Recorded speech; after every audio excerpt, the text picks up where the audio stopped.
Christopher Watts. There are photographs that freeze a moment in time, preserving what everyone believed to be real. In Frederick, Colorado, countless images showed a man cradling his daughters with gentle hands, his smile wide and easy, his wife glowing beside him as her belly grew with their third child.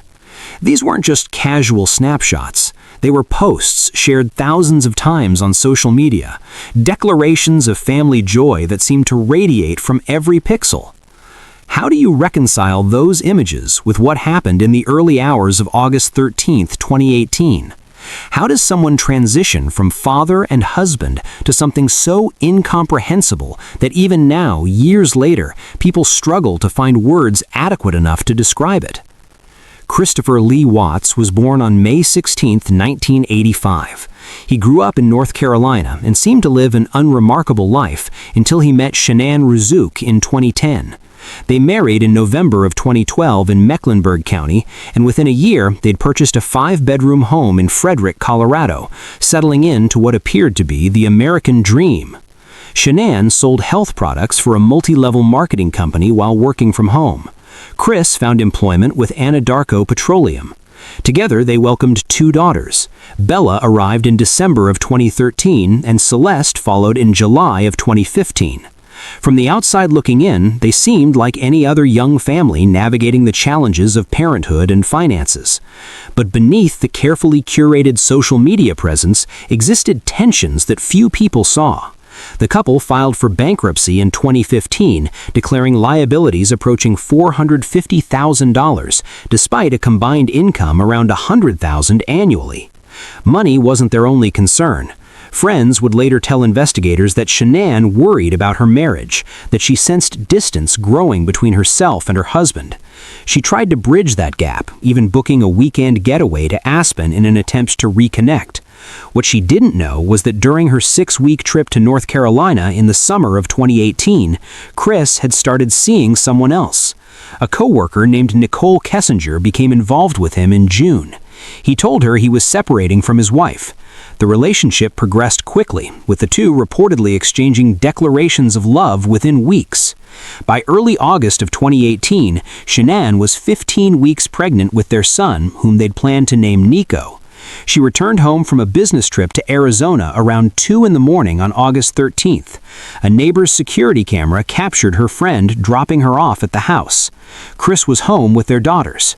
What transpired in the hours that followed would shatter any remaining illusion of normalcy. According to his eventual admissions to authorities, Chris took Shanann's life that morning. He then drove to an oil site operated by his employer, Anadarko Petroleum, with both daughters still alive in the vehicle, their mother's body on the floor of his truck.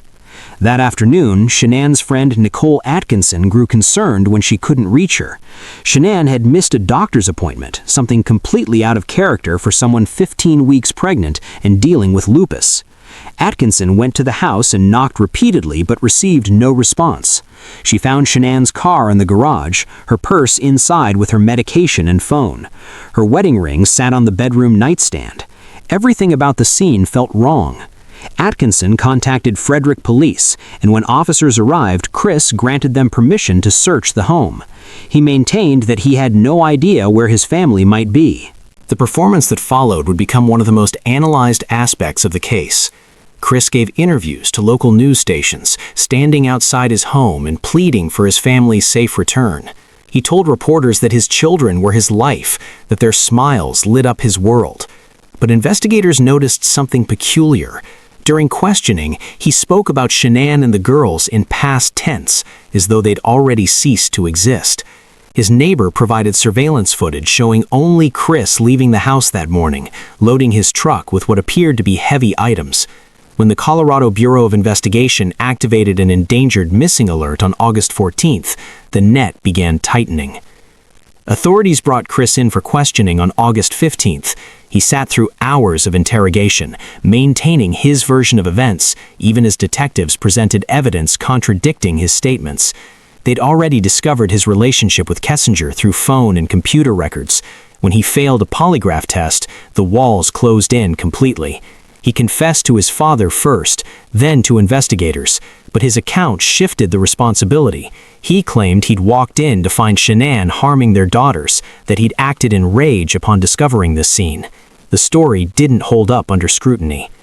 3 days later, authorities located the bodies at the Anadarko site. Shanann had been buried in a shallow grave. Bella and Celeste were found inside oil tanks, their bodies forced through openings measuring just 8 inches in diameter. The discovery sent shockwaves through Frederick and far beyond. Chris was arrested immediately. On November 6, 2018, he entered guilty pleas to 9 charges, including multiple counts of murder, to avoid facing a potential sentence of ending his life through state action. The court handed down 5 life sentences without any possibility of release, 3 to run one after another. But the truth continued to unfold. In February of 2019, during a 5-hour interview with investigators at the Dodge Correctional Institution in Wisconsin, where he'd been transferred, Chris provided different details. He admitted that both daughters were alive during the drive to the oil field. He described actions that contradicted everything he'd previously claimed. Later correspondence revealed he'd given Shanann medication hoping to terminate her pregnancy, planning for weeks how to remove his family from his life so he could pursue his new relationship unencumbered. The case consumed public attention partly because it defied easy explanation. This wasn't a crime born of sudden passion or desperation. Planning had occurred. Lies had been carefully constructed. Social media posts continued right up until the end, presenting a facade while reality crumbled behind closed doors. How does anyone sustain such profound deception? What allows someone to look into cameras and beg for the return of people they've already erased from existence? Today, Chris Watts remains incarcerated, serving time that will never end. The questions surrounding his actions persist.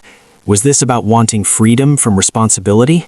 Was it driven purely by his desire for a different life with someone new? Prosecutors found no explanation beyond his affair. Financial concerns existed but weren't dire enough to explain such drastic action. No history of violence marked his past. Friends and family described him as quiet, even passive. The transformation from that person into someone capable of such acts remains one of the most disturbing aspects of the case. Albert Fish. Imagine opening your mailbox to find a letter from the person who took your child 6 years earlier. Imagine reading words so disturbing that the police who investigated them would later describe the correspondence as the most vile document they had ever encountered. Now imagine that this letter, written with careful penmanship and horrifying detail, would be the very thing that finally brought a predator to justice. How does someone commit an unspeakable act and then, years later, feel compelled to confess it in writing to the victim's parents? What drives a person to such cruelty that even hardened investigators struggle to comprehend it? Hamilton Howard Fish was born on May 19, 1870, in Washington, District of Columbia. He came into a world already shadowed by instability. His father, Randall Fish, was 75 years old when Albert was born, while his mother, Ellen, was only 32. The family had a documented history of mental illness, with multiple relatives suffering from severe psychiatric conditions. When Albert was just 5 years old, his elderly father passed away from a heart attack, leaving his mother unable to care for her children. She placed young Albert in an orphanage, a decision that would shape the rest of his life in ways no one could have predicted. The orphanage was a place of discipline and punishment. Albert later recalled that it was there, between the ages of 5 and 9, that things went wrong for him. He witnessed and experienced treatment that warped his understanding of pain and control. By the time his mother retrieved him and he returned to her care, something inside him had fundamentally changed. As he grew into adolescence and adulthood, his behavior became increasingly concerning. He developed an obsession with pain, both inflicting it and experiencing it. He would later insert needles into his own body, with medical examiners eventually discovering 29 of them embedded in his pelvic region. In 1898, at the age of 28, Fish married a woman named Anna Mary Hoffman. The marriage was arranged by his mother, and the couple went on to have 6 children together. To the outside world, Fish appeared to be a working-class family man. He took odd jobs as a painter and handyman, moving his family frequently around New York and neighboring states. But in 1917, after 19 years of marriage, Anna left him for another man. She took most of the children with her, leaving Fish increasingly isolated and unmoored from the few stabilizing forces in his life. It was during the 1920s that Fish began to act on impulses he had harbored for years. He started seeking out vulnerable children, particularly those from poor families or those he believed society would not miss. He would answer newspaper advertisements placed by families looking for help or young men seeking employment. His appearance worked in his favor. He was a small, frail man with gray hair and an unremarkable face, someone who could blend into any crowd. People described him as polite and soft-spoken, the kind of elderly gentleman who inspired trust rather than suspicion. On May 25, 1928, Fish came across a classified advertisement in the Sunday edition of the New York World. It had been placed by 18-year-old Edward Budd, who was looking for work in the country. Fish, then 58 years old, visited the Budd family at their Manhattan apartment under the false name Frank Howard.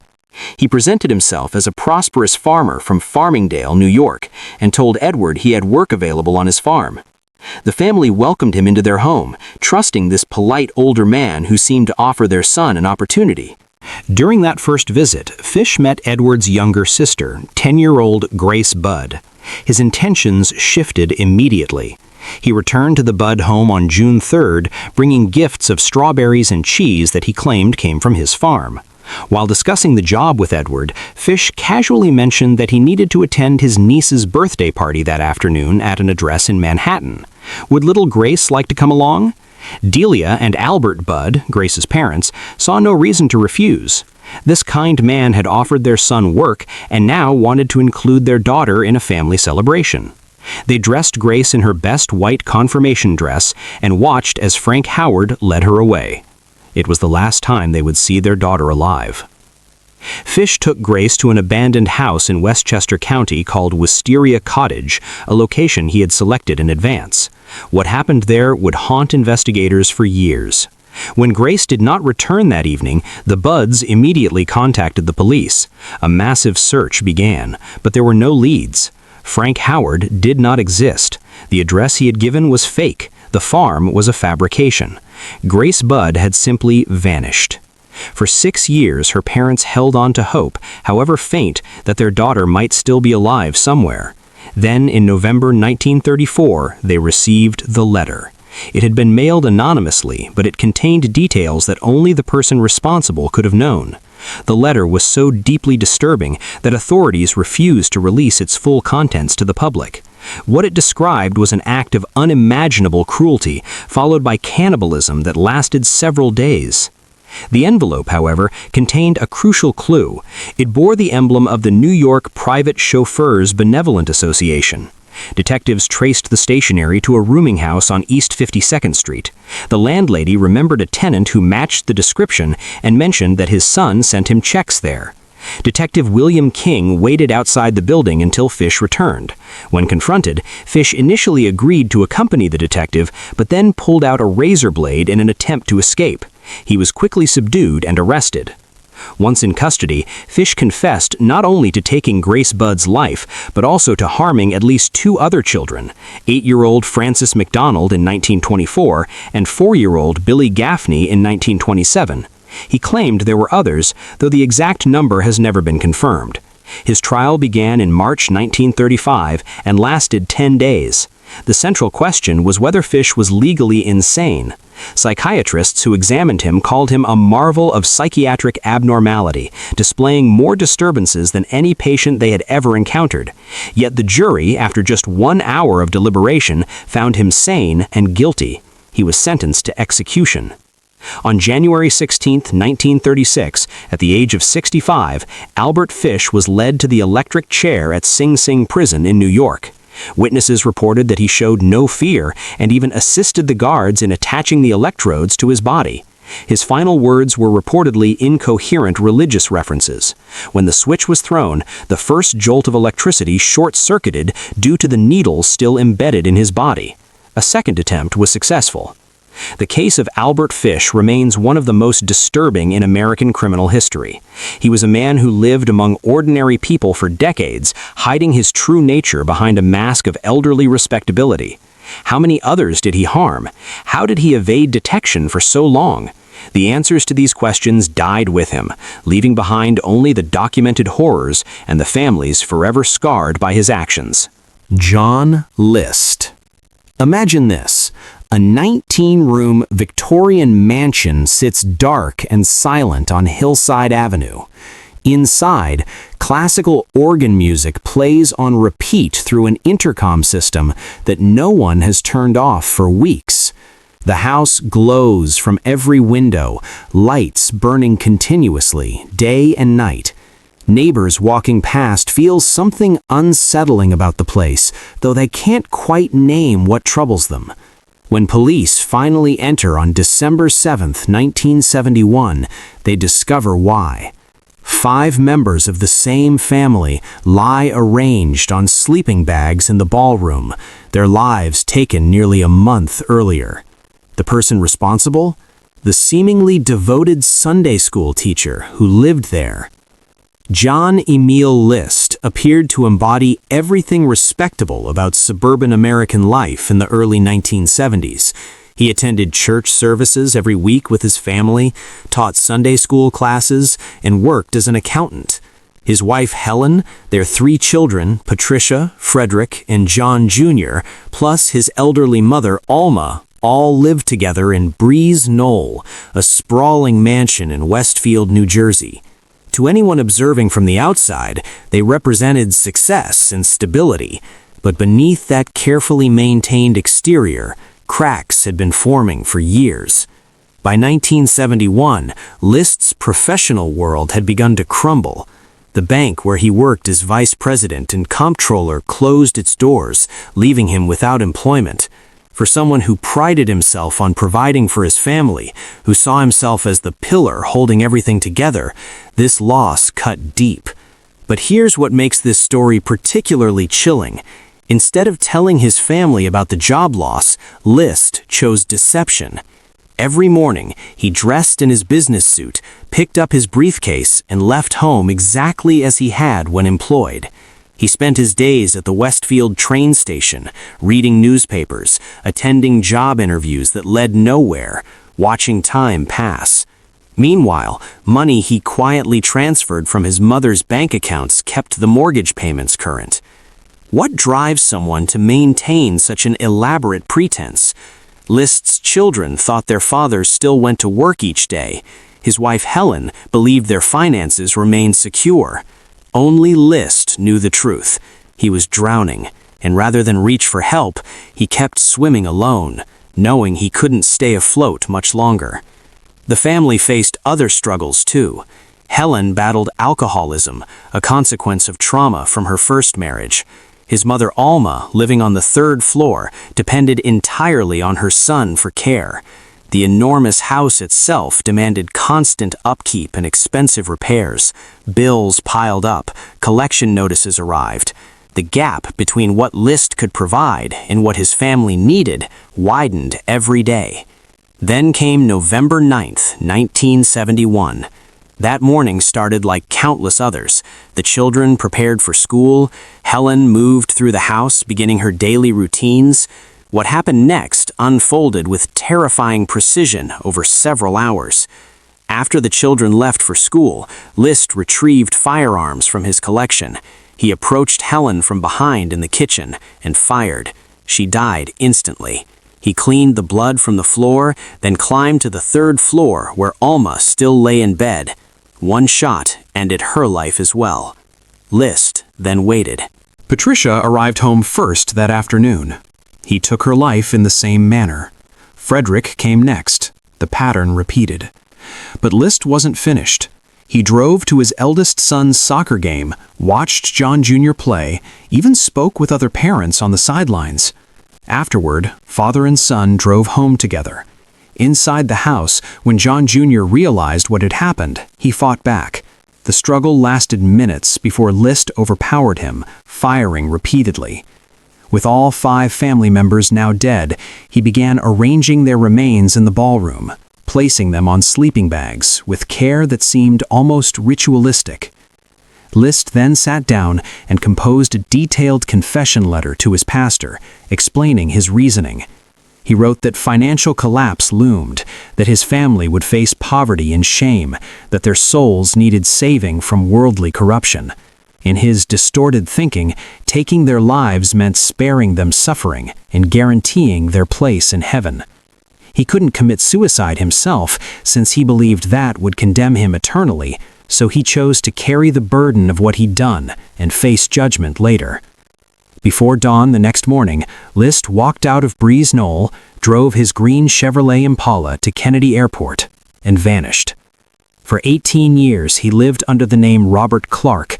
He moved to Colorado, found work cooking at a Holiday Inn, eventually relocated to Virginia. He remarried, joined a Lutheran congregation, worked again as an accountant. He grew a mustache, but made no dramatic changes to his appearance. He simply became someone else, living quietly, while back in New Jersey, investigators pursued leads that went nowhere. The breakthrough came in 1989, when America's Most Wanted featured the case. A forensic sculptor created a bust showing how List might look after nearly 2 decades. A viewer in Colorado recognized him immediately and contacted authorities. On June 1, 1989, police arrested Robert Clark in Virginia. When confronted with his real identity, List didn't deny it. His trial in 1990 drew intense media attention. Prosecutors laid out the evidence methodically. List's defense team argued diminished capacity, claiming mental illness drove his actions. The jury deliberated and found him guilty on all 5 counts of first-degree murder. The judge sentenced him to 5 consecutive life terms, ensuring he would never walk free. List died in prison on March 21, 2008, at age 82 from complications of pneumonia. He spent his final years writing poetry, attending prison religious services, and, according to interviews he gave, believing he would reunite with his family in the afterlife, where they would forgive him. The mansion where it happened burned down months after the murders under mysterious circumstances.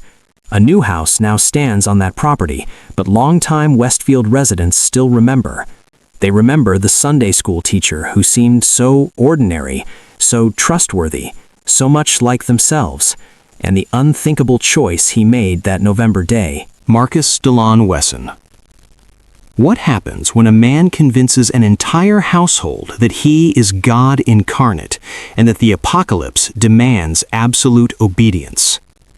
On a quiet Friday afternoon in March 2004, a custody dispute at a modest home on West Hammond Avenue in Fresno, California, would expose a nightmare that had been festering for decades. The man who emerged from that house, covered in blood but eerily composed, had orchestrated one of the most disturbing family annihilations in American history. His name was Marcus Dillon Wesson, and the world was about to learn just how far delusion and manipulation could twist the bonds of family into instruments of destruction. Marcus Dillon Wesson was born on August 22, 1946, in Kansas City, Missouri. He was the eldest of 4 children born to Benjamin and Carrie Wesson. His mother raised him strictly within the Seventh-day Adventist Church, a fact that Marcus would later describe as religious fanaticism. His father was an alcoholic who abandoned the family when Marcus was still young, leaving behind a household marked by instability and absence. After dropping out of high school, Wesson enlisted in the United States Army in 1966, serving as an ambulance driver during the Vietnam War until his discharge in 1968. Shortly after leaving the military, Wesson moved to San Jose, California, where he entered the home of Rosemary Solorio, an older woman with 8 children. What began as a living arrangement soon transformed into something far more sinister. Wesson began to position himself as the patriarch of this blended household, and it was here that he started crafting the warped ideology that would define the rest of his life. He taught the children from a handwritten Bible of his own creation, one that centered on a disturbing interpretation of Scripture. According to his teachings, Jesus Christ was a vampire and Wesson himself was God. The children were instructed to address him as master or lord. Within this isolated world, Wesson exercised total control. He homeschooled the children using his own curriculum, which included preparing them for what he called Armageddon. The girls, he declared, were destined to become his future wives. Control extended into every aspect of their lives. The girls were not permitted to speak with their male siblings or even their mother. Their daily responsibilities included washing Wesson's dreadlocks and scratching his armpits and head. Both male and female children faced physical punishment for any perceived disobedience. But the true horror lay in what Wesson did behind closed doors. Beginning when they were just 8 years old, he systematically assaulted 2 of his daughters and 3 of his nieces. All 5 girls became pregnant with his children. Among them was Elizabeth, Rosemary's daughter, whom Wesson began assaulting when she was 8 and later married when she turned 14. The children born from these relationships were raised within the same twisted belief system, creating a cycle that seemed impossible to break. By March 2004, Wesson's household had grown increasingly unstable. He had declared his intention to relocate his daughters and their children to Washington State, where his parents lived. 2 of his nieces, who had managed to break free from his control, arrived at the Hammond Avenue house on March 12th to reclaim their children. What started as a custody dispute quickly escalated. When Fresno police officers arrived at the scene, Wesson asked them to wait at the door before disappearing back into the house. What happened next remains a matter of legal interpretation, though the outcome was devastatingly clear. When Wesson finally emerged, he was covered in blood and described by officers as very calm. Inside the home, police discovered 9 bodies in a back bedroom. They were stacked on top of one another, tangled in clothing. The victims ranged in age from 1-year-old to 25. 7 were children under the age of 9. Each had been shot through the eye. The room was filled with antique coffins, 12 in total, suggesting that some dark ritual or preparation had been part of Wesson's belief system. Mayor Jerry Dyer, who served as police chief at the time, later described the scene as one of the most traumatic in Fresno's history. First responders initially believed there were only 3 or 4 victims, but the bodies were so entangled that determining an accurate count proved difficult. The 2 adults among the deceased were Wesson's daughters.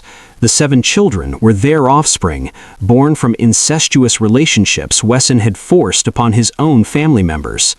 During the trial, Wesson's defense attorneys argued that his 25-year-old daughter Sabrina had committed all the incidents, including against her own son Marche, before taking her own life. A .22 caliber handgun was found with her body, and her DNA was detected on the weapon.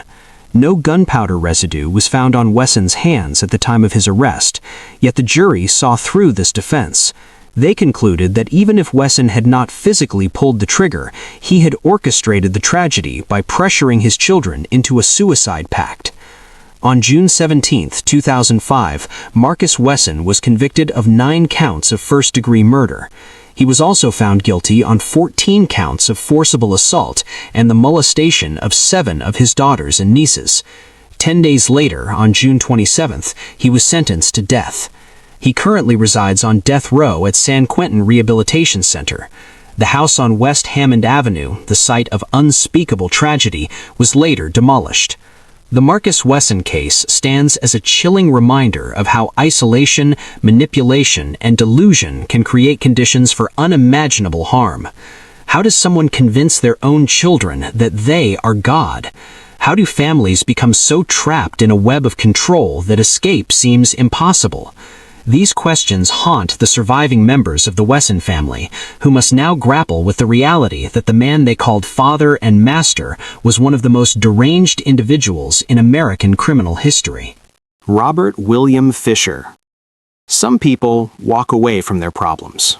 Others confront them.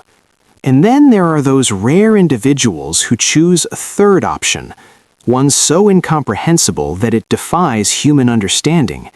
They don't walk away. They don't seek solutions. Instead, they eliminate everything standing in their way and vanish like smoke, leaving behind only questions, grief, and a crime scene so carefully orchestrated that it seems almost impossible to believe one person could plan it all. This is the story of a man who disappeared on April 10, 2001, and despite 2 decades of searching, a $100,000 reward, and countless reported sightings across multiple continents, Robert William Fisher remains one of the most elusive fugitives in American history. Robert William Fisher was born on April 13, 1961, in Brooklyn, New York. His childhood, by all accounts, seemed ordinary until the divorce. When Robert turned 15, his parents separated, and the split proved turbulent and deeply scarring. Friends who knew him decades later would say he spoke about that divorce with a bitterness that never faded, as though the wound remained fresh no matter how many years passed. He moved to Arizona with his father and sisters, attended Saguaro High School in Tucson, and eventually joined the United States Navy. He seemed to be building a stable life, pursuing respectability, following the path that society expected. In 1987, Robert married Mary Cooper. They settled in Scottsdale, Arizona, where Robert worked as a surgical catheter technician and respiratory therapist at Mayo Clinic Hospital. Mary was a devoted mother to their 2 children, 13-year-old Brittany and 10-year-old Bobby Jr. The family attended church regularly. They lived in a comfortable home in an upscale neighborhood. From the outside, the Fishers appeared successful, stable, and content. But marriages, as anyone who has lived long enough knows, are not always what they seem from the outside. By 2001, cracks had begun to show. Friends later told investigators that Robert and Mary's relationship had grown strained. Robert had admitted to having an affair approximately 2 years earlier, and though Mary had taken him back, the trust between them never fully recovered. According to interviews compiled in the police investigation, Mary had started making plans to leave. She confided in friends about her unhappiness. She began looking toward a future that didn't include her husband. And for Robert Fisher, a man who still carried the wounds of his parents' divorce like an open scar, the prospect of his own marriage ending was something he simply could not accept. On the evening of April 9, 2001, neighbors saw nothing unusual at the Fisher residence. The lights were on, the family appeared to be home, everything seemed normal.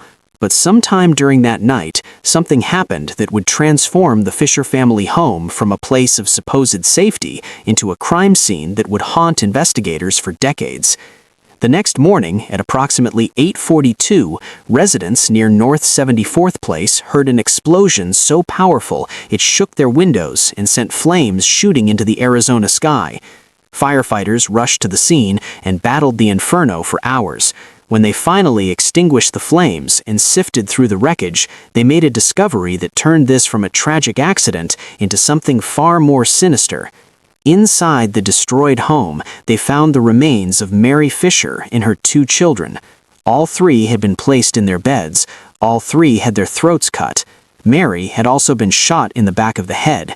The explosion, investigators quickly determined, was no accident. Someone had deliberately severed the home's natural gas line, turning the house itself into a weapon designed to destroy evidence and obscure the truth. Robert Fisher was nowhere to be found. On April 14, 2001, just 4 days after the explosion, Arizona Department of Public Safety officers received a statewide bulletin instructing them to arrest Robert William Fisher on site. He became the only official person of interest in the case. On April 20th, investigators found Mary's Toyota 4Runner abandoned deep in the Tonto National Forest, roughly 100 miles north of Scottsdale, near the small town of Young. The family dog, Blue, was found alive beside the vehicle, hungry and distressed. Inside the car, police discovered an Oakland Raiders hat identical to one Robert had been seen wearing days earlier in ATM footage. There was also evidence suggesting someone had been near the vehicle recently. But of Robert Fisher himself, nothing. Despite massive search efforts, despite combing through dozens of caves in the surrounding wilderness, despite helicopters and tracking dogs and hundreds of volunteer searchers, he had simply disappeared. On July 19, 2001, authorities issued a state arrest warrant charging Fisher with 3 counts of first-degree murder and 1 count of arson. A federal warrant followed, charging him with unlawful flight to avoid prosecution. By June 29, 2002, the FBI named him the 475th on its 10 most wanted list. A $100,000 reward was offered for information leading to his capture.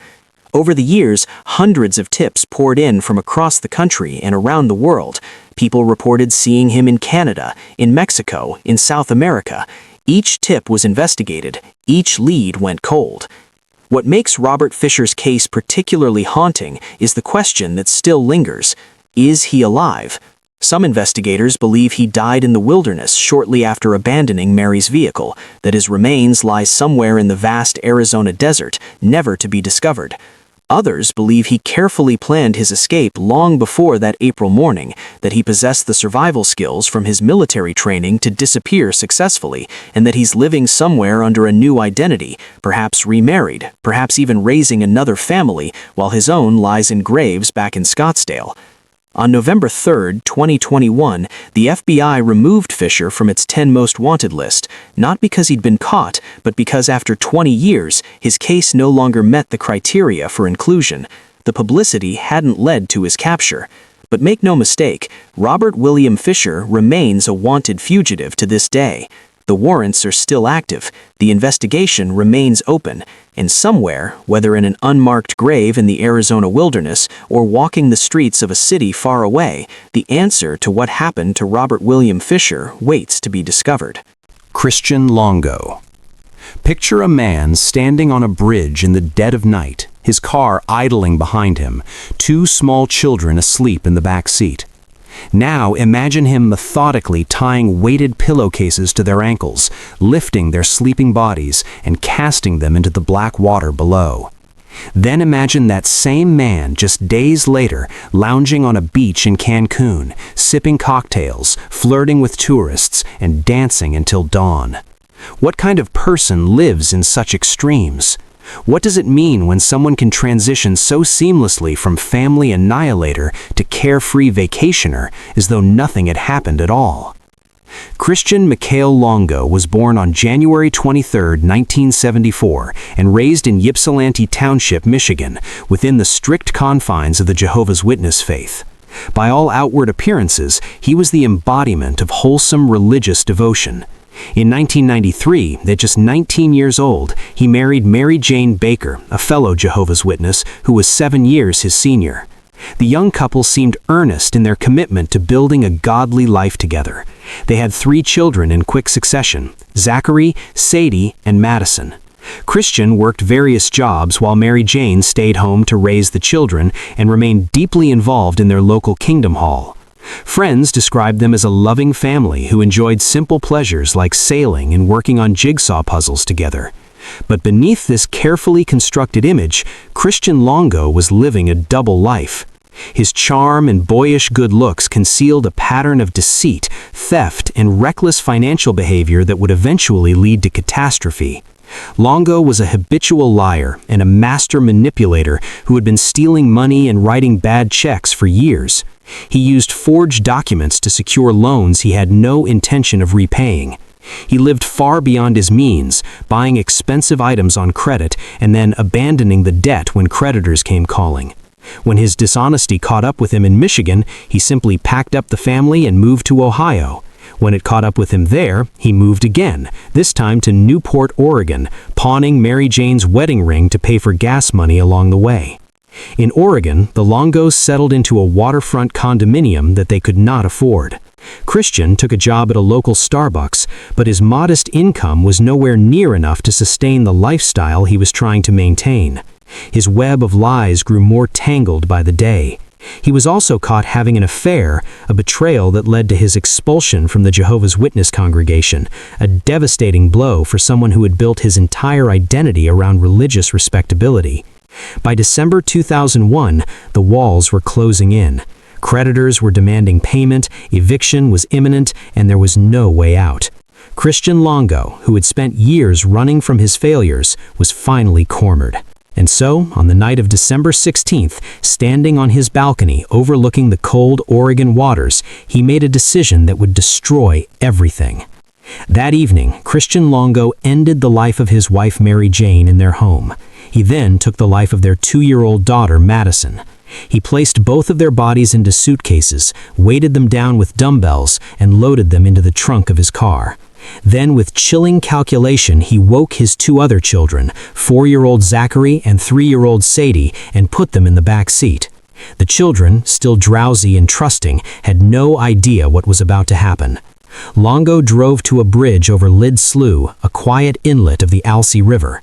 There he tied pillowcases filled with rocks around their ankles and threw them, still alive, into the freezing water below. The suitcases containing Mary Jane and Madison followed. 3 days later, on December 19th, Zachary's small body surfaced in the water near a marina in Waldport. Divers soon recovered Sadie's remains from beneath the Lint Slough Bridge, still tethered to the riverbed by the weighted pillowcase. On December 27th, the suitcases containing Mary Jane and Madison were discovered under a dock at the marina. The horror of what had happened began to crystallize for investigators. But Christian Longo was nowhere to be found. While Oregon authorities were piecing together the tragedy, Longo was living his best life in Cancun, Mexico. Using a stolen credit card, he had booked a flight and checked himself into a beachside resort. He adopted the identity of Michael Finkel, a disgraced journalist from the New York Times magazine, and spent the next 2 weeks drinking, partying, and romancing a German tourist. He showed no remorse, no hesitation, no visible trace of guilt. It was as though he had simply shed his old life like a worn-out coat and stepped into a new one without looking back. His escape, however, was short-lived. On January 13, 2002, Mexican authorities arrested Longo at a campground in Tulum, about 80 miles south of Cancun. He was extradited to the United States and placed on the FBI's 10 Most Wanted list. When questioned about his family, he reportedly told agents, "I sent them to a better place."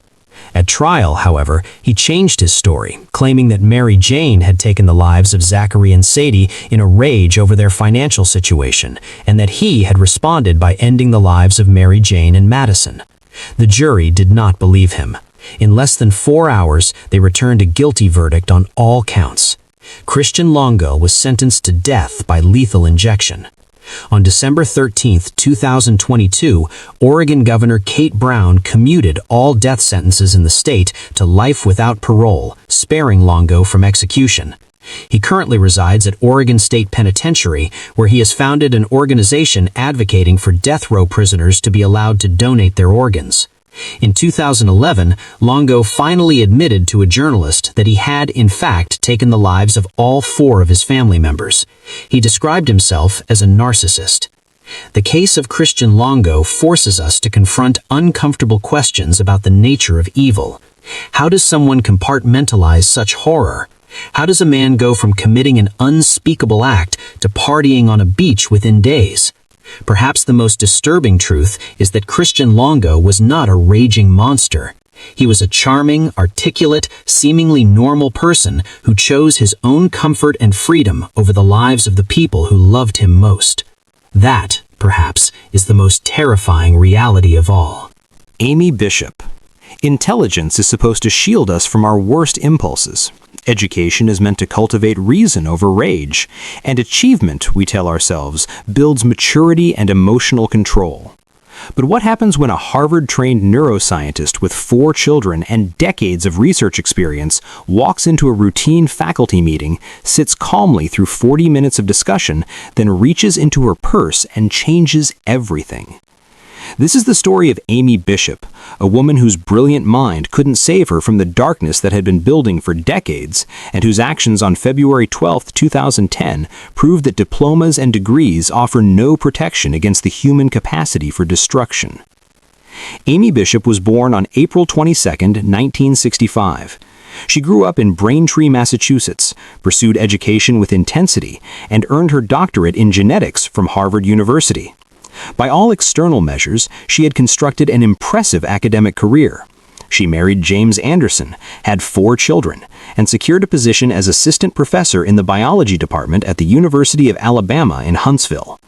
Her research focused on developing treatments for neurological conditions. She filed patents. She taught classes. She presented herself as someone who had earned her place in academia through dedication and intellect. But those who worked closely with Bishop noticed something off about her interactions. Colleagues later described her as interrupting meetings with tangents that seemed disconnected from reality. Students rated her teaching as adequate but not exceptional. Other faculty members found her difficult to work with, her behavior often odd and unsettling. One professor who served on her tenure review committee would later state publicly that he called her unstable multiple times and stood by that assessment completely. These weren't casual observations. They were warnings that something in Amy Bishop's personality ran deeper than simple eccentricity.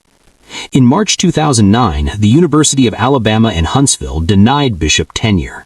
For academics, tenure represents job security and professional validation.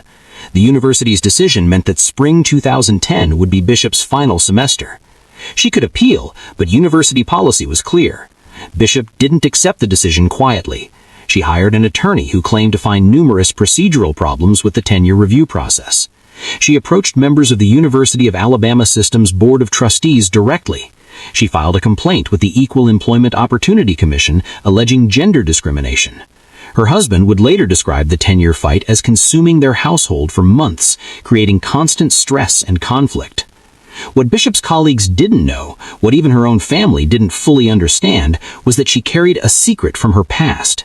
On December 9, 1986, when Amy Bishop was 21 years old, she had taken her father's shotgun and ended her 18-year-old brother Seth's life in their Braintree home. She told police it was an accident, that she was trying to unload the weapon and it discharged. Local authorities accepted her story despite troubling details in the police reports.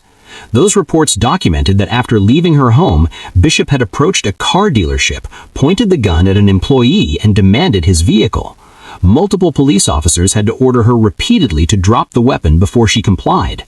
Somehow, despite all of this, the case was closed as an accidental death. No charges were filed. The incident disappeared from Bishop's record as though it never happened. Fast forward to February 12, 2010, a Friday afternoon.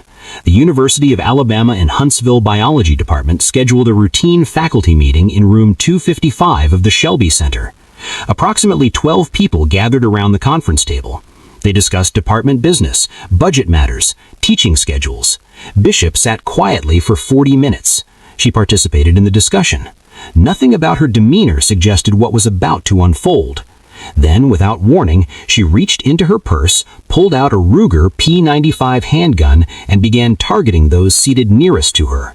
The room erupted into chaos. Department Chairman Gobi Padilla was among the first hit. Professors Maria Ragland Davis and Adriel Johnson also fell. 3 others sustained injuries: staff member Stephanie Montecholo, assistant professor Luis Cruz Vera, and microbiology professor Joseph Leahy, who was struck in the head. One professor, Deborah Moriarty, later recounted that Bishop pointed the weapon directly at her and pulled the trigger, but the gun jammed. That malfunction saved Moriarty's life. The entire incident lasted approximately 10 minutes before Bishop left the room and was taken into custody by campus police within minutes. The aftermath brought immediate questions. Why had a Harvard-trained professor committed such an act?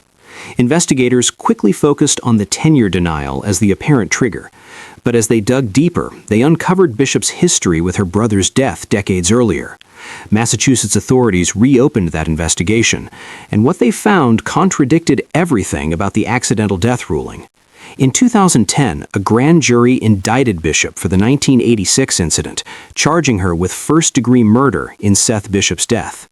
Bishop initially entered a not guilty plea by reason of insanity for the Alabama charges, but in September 2012, she changed course and pleaded guilty to 1 count of capital murder and 3 counts of attempted murder. Family members of the victims had requested that prosecutors not pursue the death penalty, and Bishop received life in prison without possibility of parole. On September 24, 2012, a jury heard a condensed version of the evidence and returned a guilty verdict in under 30 minutes. Bishop was sentenced that same day. Since her conviction, Bishop has filed multiple appeals, each claiming some new reason why her guilty plea should be overturned. She's blamed mental illness, schizophrenia, allergies, and prescription steroids for altering her brain chemistry. She's argued that her lawyers were inadequate, that she didn't understand what rights she was waiving, that she experienced blackouts and hallucinations. The Alabama court system has rejected every appeal. As recently as January 2025, the Alabama Supreme Court denied her latest attempt to overturn the conviction. Today, Amy Bishop Anderson is 60 years old. She's incarcerated at Julia Tutwiler Prison for Women in Wetumpka, Alabama, living in medium security housing. Her husband James stated in a 2020 interview that they remain married for financial reasons and rarely visit. Their 4 children are now adults. One even became a teacher. But the family story took another turn when in April 2021, their son Seth Anderson, named after Amy's late brother, was fatally shot in an unrelated incident in Huntsville. He was 20 years old. The University of Alabama in Huntsville changed after that February day. The institution now conducts background checks on faculty, though officials acknowledged that even if such checks had been performed when Bishop was hired in 2003, her brother's death had been classified as accidental and wouldn't have appeared. The school created employee assistance programs, installed panic buttons in conference rooms, and developed threat assessment protocols. Professor Joseph Leahy, who survived being shot in the head, returned to teaching despite suffering permanent vision loss and other effects. He later stated he doesn't think Bishop is truly sorry, only sorry she's in prison. Dr. Joe Eng, another witness to the event, developed post-traumatic stress disorder and now studies it scientifically, trying to understand what happened through research rather than emotion. He avoids movies and 4th of July celebrations because of the sounds that trigger his memories. The case haunts him not just as a crime, but as what he calls a disease, something that went wrong in Bishop's brain long before that faculty meeting. Amy Bishop's story forces uncomfortable questions about how we identify threats, how we handle academic pressure, and whether warning signs were missed or ignored. But perhaps the most disturbing aspect isn't what happened in 2010. It's that it might have been prevented in 1986 if authorities had properly investigated Seth Bishop's death, if someone had insisted on a psychiatric evaluation, if the system had worked the way it should have. 3 professors might still be alive. 4 children might have grown up with both parents, and Amy Bishop herself might have received help before her darkness consumed everything around her. Instead, we're left with the wreckage of choices that can never be undone, and questions that will never have satisfying answers. There's something particularly unsettling about the transformation of intimacy into violence. When does the person you share a bed with become someone you fear? And when does that fear turn into something darker, something that crosses a line from which there is no return? On the night of January 13, 2003, in a quiet suburban home in Houston, Texas, a husband and wife's relationship reached its final horrifying conclusion. But what led to that moment remains one of the most debated questions in modern American criminal history. Was it self-defense, or was it something far more sinister? Susan Lucille Wright was born on April 24, 1976. She grew up in Houston and, by her early 20s, was working as a waitress at a Galveston restaurant. In 1997, she met Jeffrey Andrew Wright, a gregarious man 8 years her senior who worked as a carpet salesman. Jeff was known for his outgoing personality and quick smile. He seemed like the kind of person who could light up a room, someone who was always ready with a joke or a helping hand. The two began dating, and their relationship moved quickly. When Susan became pregnant, they made the decision to marry. In 1998, just before the birth of their son Bradley, they exchanged vows. A few years later, they welcomed a daughter named Kaylee. From the outside, the Wrights appeared to be living a version of the American dream, a young family with 2 beautiful children, a comfortable home in the White Oak Bend subdivision, and a future full of possibility. But according to Susan, what happened inside the walls of their home was anything but a dream. She would later testify that Jeff had a serious problem with illegal substances, particularly cocaine, and that his behavior when under the influence was terrifying. She claimed he became violent, controlling, and abusive, lashing out at her both physically and emotionally. She said she lived in constant fear, walking on eggshells, never knowing when his mood would turn dark. Friends and family members, however, would paint a very different picture of Jeff Wright. They described him as a devoted father, a hard-working man, and someone who had turned his life around after marrying Susan. His boss even went so far as to compare the Wright family to a television sitcom, calling them a picture of domestic harmony. On the night of January 13, 2003, something happened in the Wright household that would shatter any illusions of normalcy. According to Susan's later testimony, Jeff came home in a rage after a cocaine binge. She claimed that he became physically aggressive with their 4-year-old son, Bradley, and then turned his anger toward her. She said he forced himself on her, and afterward threatened her with a knife, shouting words that still echo in court transcripts. In that moment, she testified, she fought back. She said she grabbed the knife from him and began defending herself, unable to stop until the threat was over. The physical evidence, however, told a story that prosecutors found difficult to reconcile with Susan's version of events. Jeff Wright had been stabbed 193 times with 2 different knives. The wounds covered nearly every part of his body, 41 to his face, 23 to his neck, 46 to his chest, 22 to his abdomen, 19 to his legs, and 23 to his arms and hands. A knife tip had been broken off and lodged in his skull. When his body was discovered, he was unclothed, with neckties tied around his wrists and a bathrobe sash wrapped around one ankle. Candle wax was found on his body. The bed, the walls, the ceiling, and even the ironing board in the bedroom were covered in blood. After the incident, Susan did not immediately call the police or seek help. Instead, she attempted to clean up the scene, painting over the bedroom walls in an effort to hide what had happened. Then she dragged Jeff's body to the backyard and buried him in a hole he had previously dug for a landscaping project. The next day, she went to the police station and filed a false report claiming Jeff had been abusive, obtaining a restraining order against him to explain his disappearance. For 5 days, she maintained this fiction. Then, on January 18th, she called her attorney, Neil Davis, and confessed to everything.